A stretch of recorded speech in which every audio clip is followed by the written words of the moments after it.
Micron technology के quarter three के result आ चुके हैं और ये रिजल्ट हर महीने में ब्लॉकबस्टर साबित हुए।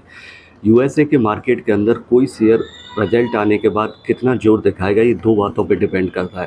पहला ये कि कंपनी ने जो गाइडेंस दी है उस गाइडेंस के कंपैरिजन में उसके जो रिजल्ट आए वो कहाँ पे स्टैंड करते हैं। दूसरा, जो वॉल स्ट्रीट में बैठे रिसर्चर हैं और एनालिस्ट हैं वो क्या एक्सपेक्ट कर रहे हैं और उनकी एक्सपेक्टेशन के हिसाब से कंपनी के रिजल्ट कहाँ पे स्टैंड करते हैं।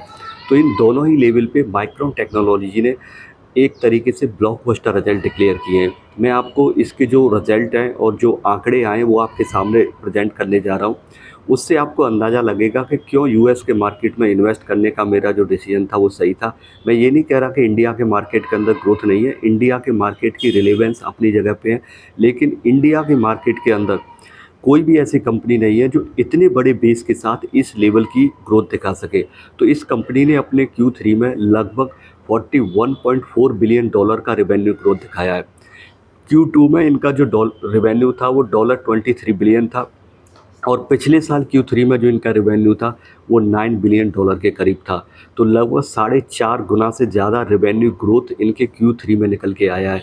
और अगर मैं इनकी नेट प्रॉफिट की बात करूं तो नेट प्रॉफिट इनका जो है इस वाले क्वार्टर में रहा है लगभग 28.86 बिलियन डॉलर, जो कि लास्ट ईयर जो था वो लगभग $2 बिलियन के करीब था। तो आप यहाँ से लगा लो कि इनकी जो नेट इनकम है वो 14 गुना हो चुकी है, 14 टाइम्स इंक्रीज हो गई है। और इस कंपनी की अगर मैं उसकी बात करूँ जो गाइडेंस थी Q3 के लिए वो $35 बिलियन की थी। तो रेवेन्यू ग्रोथ जो इनका आया है वो 41 बिलियन का आया है।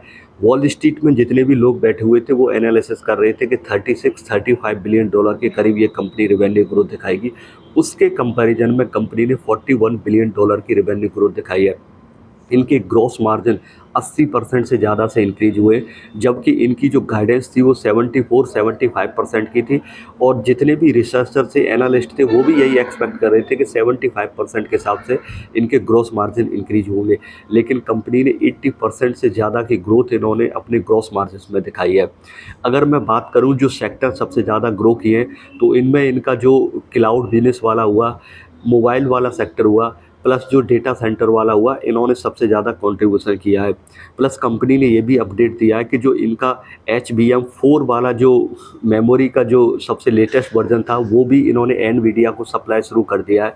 और अगर मैं इनके क्वार्टर 4 की, जो कि सबसे ज़्यादा इंटरेस्टिंग है क्योंकि स्टॉक मार्केट फ्यूचर को देख कर चलने वाली चीज़ है, तो इन्होंने अपनी जो रेवेन्यू गाइडेंस Q4 के लिए दी है वो लगभग $50 बिलियन की दी है।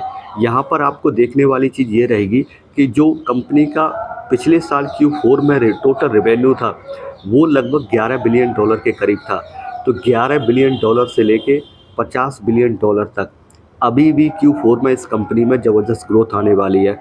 इसका मार्केट कैप इतना बढ़ चुका है, लेकिन उसके बाद भी इस कंपनी ने ग्रोथ ज़बरदस्त दिखाई है। तो आप ये देख के चलो, इन्होंने डिविडेंड भी डिक्लेयर किया है 0.15 के हिसाब से, पर शेयर के हिसाब से इन्होंने डिविडेंड डिक्लेयर किया है। पर वो ज़्यादा इंटरेस्टिंग चीज़ नहीं है, इंटरेस्टिंग है इसकी ग्रोथ स्टोरी कि एक कंपनी इतने बड़े बेस होने के बाद भी इस हिसाब की ग्रोथ दिखा रही है। हालांकि शेयर ने पिछले एक साल में ज़बरदस्त रैली दिखाई है और यहाँ पर ये सारी चीज़ें आपको देखनी पड़ेगी। 49 के करीब इनका प्राइस टू अर्निंग है। और आप अगर इसका फॉरवर्ड पी वगैरह देखना चाहते हैं तो याहू की वेबसाइट पे जाके आपको सारी चीज़ें मिल जाएंगी। तो ये इस तरीके से मैं कहूँगा कि ये कंपनी के एक ब्लॉकबस्टर रिजल्ट है। मैं खुद इस कंपनी में इन्वेस्टेड हूँ, तो बाइंग या सेलिंग रिकमेंडेशन नहीं है, ये बस इसके जो भी रिजल्ट आए थे वो मैंने यहाँ पे कवर करने की कोशिश की है। मैं आज इसकी जो कॉन कॉल है उसको अटेम्प्ट करूँगा, कॉन कॉल की रिकॉर्डिंग अवेलेबल है उसको देखूँगा, उसके बाद मैं एक बार कोशिश करूँगा अगर कुछ थोड़ा भी ऊपर नीचे या कैसी भी कोई चीज़ होती है तो उस पर वीडियो बनाने की कोशिश करूँगा। फिलहाल ये रिजल्ट ब्लॉकबस्टर है। मैं यही कहूँगा कि माइक्रोन टेक्नोलॉजी जो AI की ग्रोथ है उसमें ज़बरदस्त रैली दिखा रही है, या कह सकते हैं कि उसका ज़बरदस्त फ़ायदा इसको देखने को मिल रहा है। तो अभी के लिए बस इतना ही। Thanks for listening, take care, bye bye.